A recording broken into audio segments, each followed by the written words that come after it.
Welcome to the Intimate Marriage Podcast, where I teach educated, successful couples how to have incredible, passionate relationships so that you can stop compromising and start feeling fully alive in your relationship. I'm Alexandra Stockwell, aka the Intimacy Doctor. I'm a physician, a relationship and intimacy coach, and I'm an intimate marriage expert. My husband and I have been married for 26 years. We have 4 children and full professional lives, and we've created an amazing marriage. I've shown hundreds of couples how to do so as well. So if you want to deepen your understanding of your own relationship and learn to access new heights of emotional, sensual, and erotic intimacy, you're in the right place. I will show you how. Now, let's dive in.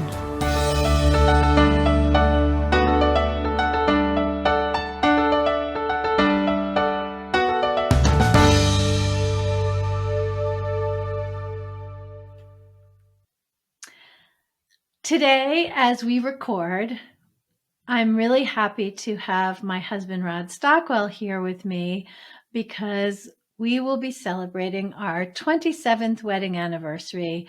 The day this episode is going to drop will be March 1st, although of course you'll be listening whenever you listen. And the very next day, we will be celebrating our 27th wedding anniversary. What do you say about that? Well, I say hello, everybody, and it's great to be here. Yeah, it's actually been quite a while since you joined me on the podcast. People always enjoy our gay repartee and the way we speak with one another, although you often kind of take the opportunity to needle me a little bit. No comment. Okay. So when we got married, did you ever think about celebrating 27 years together? No, I definitely did not. And the fact that we got married when we were 28 meant that we're coming up on when we'll be married longer. And we've certainly been together longer because we didn't get married right away when we first met.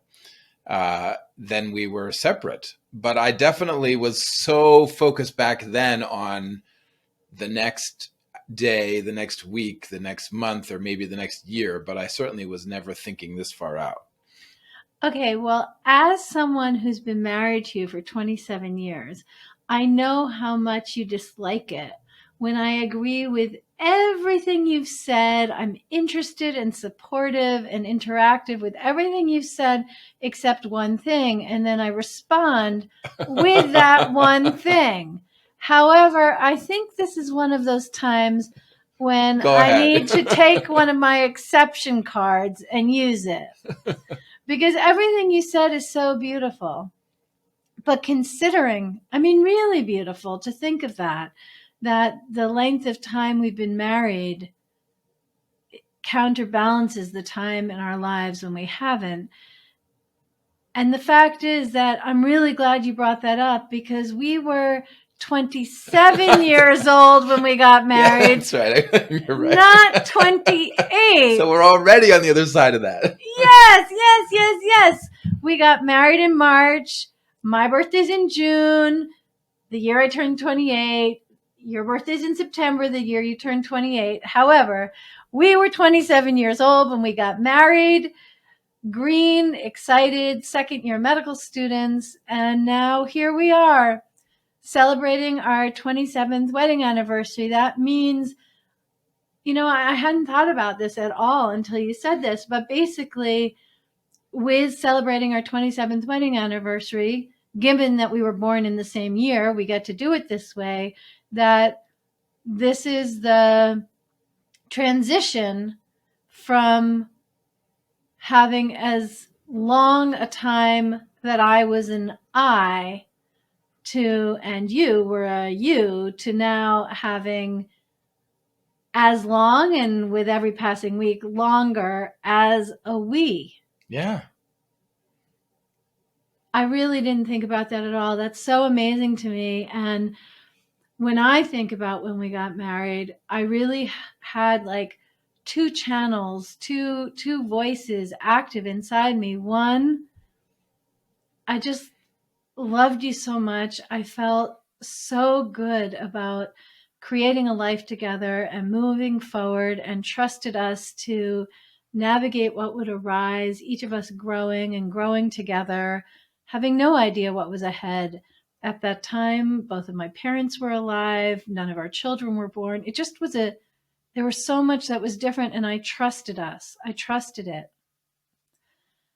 And at least as loud, if not probably louder, I just assumed that, of course, we would get divorced because our parents were divorced, some of our step parents were divorced, and I just didn't really have access inside me to the kind of solidity and certainty about the future because I'd never actually experienced that up front and intimately. And so it's really amazing to consider that with each passing week, that is more time as a we compared to the amount of time we've each had as an I. Well, and the other thing I was thinking about in this vein, as you were speaking just then, is how what the we is has grown and changed over time. At first it was this little seedling, and it's become this big tree with the tree house in it and all these things that we have built and add-ons. And it's not a static thing. It's been growing and changing each year as we add or modify it. And it's also the same we as well. Yeah, kind of like the acorn contains the whole oak tree in it, that when we walked down the aisle after having said I do, all of the potentiality was there that has now come to fruition. And yeah, I like that image. It's kind of using the image of a family tree in a very different way than is typically used, because I'm picturing the branches of each of our children. And yeah, I like that. Living in the treehouse together. So, given all of that, let's reflect a little bit on the past year. 27 isn't a particularly sexy number in the way of anniversaries, like the 5th anniversary, the 1st anniversary, the 20th, the 25th. But here we are at 27. So when we think of this past year of marriage together, what comes to your mind? Well, one thing is that we each kind of took on doing more fun things that we individually find fun. Because you started horseback riding more regularly and more consistently, and I've been going folk dancing, and that was something that we weren't activating regularly in ourselves, that we just decided we wanted to have our fun in the week, and that's the flavor that it's taking at the moment. Yeah, and not to do the thing I did before and comment, but it's not just more activated. For me, it's activated for the first time. And I think it's so interesting because, of course, we met during medical school and we both had so much focus on our own growth and then growing our family and doing things together. And it actually feels kind of luxurious to be pursuing passions that each of us really cares about, that we did before we ever met. So I actually, Right. other than maybe the occasional slow horse in some random vacation context, I hadn't ridden at all since I was 13, and I started in August. And it's actually kind of a funny thing because my own coach asked me, what lights you up? What would you love to do that would really nourish your soul? And for a long time, when she would ask me that, I would think of horseback riding, but it just seems too complicated to fit into our very full family and professional lives, because you can't just go horseback riding for 20 minutes. Like, it's a whole process, and we don't live near a barn. So driving there, tacking the horse up, having the lesson, washing the horse down, like, it's a process. And I think wasn't ready. But then suddenly I was, and I've been riding once or twice a week since August, and it has filled me up and nourished me in the most amazing ways. I love all of my week with more robustness because that is a part of it. And I think I probably had some internal rule that if I wasn't building my business and I wasn't parenting, and it wasn't just like a one-time thing, that if I was going to be really committing to something, that we really should do it together, with the idea that if I was doing it individually, it would be taking time away from the two of us. Now, I haven't actually found that to be the case at all. And I don't find that to be the case for you either, to go folk dancing now twice a week, every Sunday afternoon and Wednesday evening. I actually look forward to it. I love how you feel when you come home. That's what I was going to talk It's a about. totally different feeling than when you come home from work at the end of the day, which you do an amazing job maintaining steadiness and a positive internal state. That is something you have developed. But when you come home from folk dancing, oh, it's such a turn on. It's an aphrodisiac to feel the light in you shining through your eyes, and you move differently. You usually lose about 10 years. Now, I guess that logically doesn't make sense that you keep doing that. You must gain them back, Somewhere the in the next week. day. Yes, yes. But I feel like you going and dancing enhances being together. Yeah, it brings, I feel like I get juiced up, and then I bring that juice into the rest of the week and into our interactions. And I have more, I don't know, creative forces to bring into our other activities in our lives. And do you ever wish that I went folk dancing with you? I have wished, I mean, we've done dancing things together, but no, that's not really what it's about for me. And I also feel like there's a season, like it's a season to do something myself, and then there's a season for coming back together. And it's natural that there can be this alternating of seasons in the day or the week. Whereas, yeah, in the past, I felt like I was not so comfortable with the ebb and flow of that, like you were saying. Yeah, that there was a way in which it was somehow disloyal Yeah, to there was go a have should your own. about it. Yeah, to go have your own fun. Well, I don't know if you feel similarly about when I come home from riding, since I smell and I'm dirty, and especially with the rain in California, muddy. That's a whole other dynamic, but I definitely feel more alive in my body. Yeah, and you smile more. You just have like you bring something with you from there that then you're in this more relaxed place. Yeah, and for me, I go to the barn and there's just rolling hills in every direction. I'm in the fresh air. The whole way the barn works, there nobody's keeping time. I love just, not having my phone, not having a watch. The animals just follow a natural rhythm, and I go with them. It's part of what's nourishing, as well as the actual riding and what that means for me. And I'm And for realizing, me, also, it's, to be in the dance environment and to have that music, that's so different than seeing patients during the day and the other ways that I spend my time. And so that variety, I think it really feeds.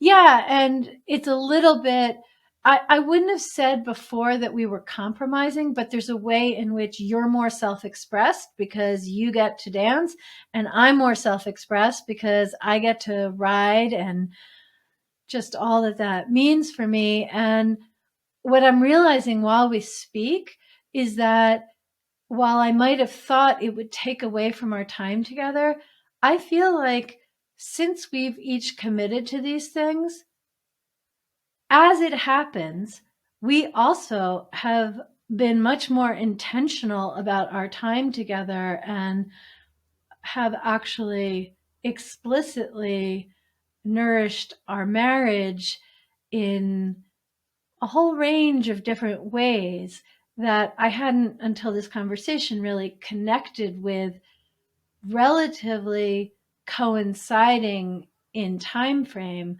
with you doing the thing that lights you up on your own and me doing the thing that lights me up on my own.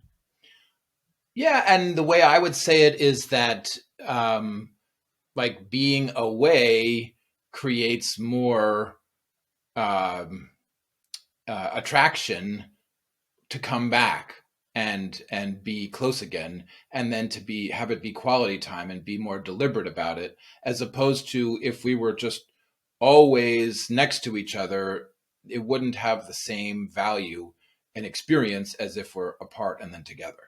Yeah, and what I think is interesting to hear your experience and how you say that is we're not actually apart for that long. Like Yeah. we're talking a number of hours, but it's really turning attention to something engaging and dynamic. And then there's the coming back to connect with one another. That's a good observation. And to be Okay. deliberate to connect when we're together again. Yeah. Okay. So we haven't talked about this at all until this very moment, but as we head into our 28th year together, having celebrated our 27th wedding anniversary, anything in particular that you look forward to that is the sort of thing we'd share on the podcast? um, well, actually, the desire to be dancing more, like, sort of grew up inside me, and then I felt it inside me, and then I wanted to make it happen in the outer world. And so I'm looking forward to seeing what the next desire is that comes up, because I feel like they arise within me, within us, and then we can put them into practice. Okay, I like that. That's probably every year, even though the outcome is different every year, of just seeing what desires arise within each of us and between each of us. And I feel like this isn't directly related, but one thing I want to presence as well is that something that has happened in this past year that has been significant and kind of impacted the fabric of our connection is that we have 4 children, and our older 2 are really launched. Josephine is a member of the Israel Philharmonic Orchestra. She's living in a foreign country, navigating foreign currency, and making the whole thing happen. If she calls with a question, I don't read Hebrew. I have no idea how to access her online bank account. And it's incredible to experience her on her way. And then our oldest son, I don't know how he'd feel about our saying his name, so I just won't. He has an amazing job with a W-2 and a retirement 401k and dental insurance and vision insurance. And even though he graduated from college last year, there's something about having the 2 of them launched and standing on their own legs that, even though we have 2 children at home, one in elementary school and one in high school, I feel like that has, in this subtle way, evolved the matrix of our relationship. And Yeah, there's room for other things as we kind of put exclamation point on those creations. yeah, and it's very different when they call home to share an update, asking for guidance, but not needing us in quite the same way. And I think you're right that there's like a certain amount of, not that it's a finite resource, but there's a certain amount of internal real estate. And as they have evolved and shifted, it has freed up some for us. I don't want to make artificial connections, but I'm just aware that in this past year, yes, so many things have been deeper between the 2 of us, and we've each pursued our own joy in this way and brought it home.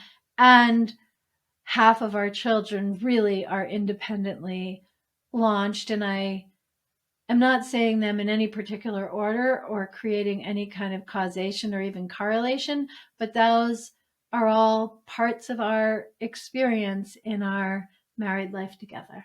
In the past year. Yeah, exactly. Okay, well, as you know, I love asking people, what have you learned from being married to your spouse? It's a question I've asked you on the podcast before, but I'm going to refine the question to suit us as we celebrate our anniversary and ask you, I don't know if you have an answer, but what have you learned about yourself through being married to me during this past year of our life together? I have learned that, or really had it reinforced, I should say, that you are an ally. So in that moment when I say, I have this desire, I'd really like to do this, I love that your next thought is, oh, well, let's brainstorm how to make that happen. And then that feels so different than trying to figure it out for myself or make it happen on my own, to be doing that together. So I've learned how much I like and appreciate having that kind of support in making my creations happen and my desires happen. That's good. That's good. And how about you? What have you learned about yourself through being married to your husband this year? I think that in this past year, my capacity for trust has deepened. We haven't navigated anything super complicated, either in our relationship or financially or in terms of parental stuff. Like, for our marriage, it's just been a robust year. And I think I've really expanded my ability to be supported, feel supported, and trust my environment. And I'm kind of laughing at myself a little bit as I say that, because that's one of my ongoing issues. So I think I had a pretty great capacity a year ago, and that is what comes to mind as something that has expanded even further. Excellent. And absolutely.